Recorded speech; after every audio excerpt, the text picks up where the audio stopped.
Well, historically, as you just mentioned, heavy rain means one thing in Tuscola County's Vassar: flooding. As NBC 25's Brittany Shannon tells us right now, longtime residents in the flood-prone town say recent improvements, though, are keeping them dry. Brittany?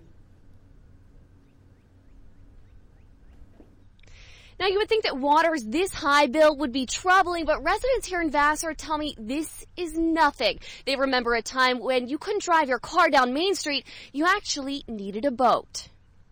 Flooding in Vassar is no laughing matter. We'd be standing here blowing bubbles. Right. At least it didn't used to be. I've seen a lot of floods. The worst one I've seen was 1986. Dave Grimshaw is a lifelong Vassar resident.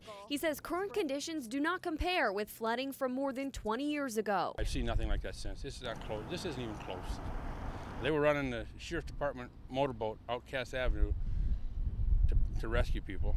Water was that deep on the streets right here in town. But after days of recent heavy rain, the town is comparatively dry. Residents credit downtown improvements. Kind of rerouted the water a little bit. There's kind of a big holding pond down that way too, which slows it up somewhat. So yeah, they made quite a bit of improvements. Betty Lou's restaurant is a stone's throw from the Cass River. Workers say most of us are used to it. They too have heard the stories from years ago. They were riding boats around here, supposedly. But no boats for now. The wet conditions not putting a damper on residents or Mother Nature's spirits. I'm concerned, but I think it can handle it this time with the work they've done on it. I think we're all set.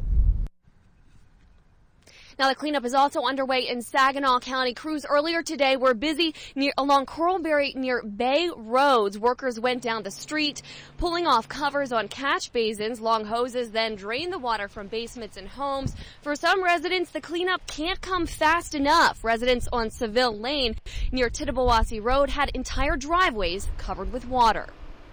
Every time it rains like 3 inches, that's a lot of rain, so we always get high water. You know, it just takes a couple, 3 days to let it go down. As long as my sump pump works, I'm happy.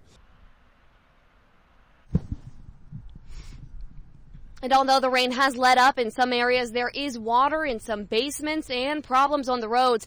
On the Genesee-Lapeer County border in Thetford Township, Dodge Road near Vassar was shut down because of flooding. The side of the roadway washed out and there were structural problems under the road. Crews say it usually takes about 3 days for the floodwaters to recede. And we do want to remind folks that not to get in water and play. Authorities are warning against doing any sort of thing, so really try not to wade or anything in water. But for now, we're live in Vassar. Brittany Shannon, NBC 25 News.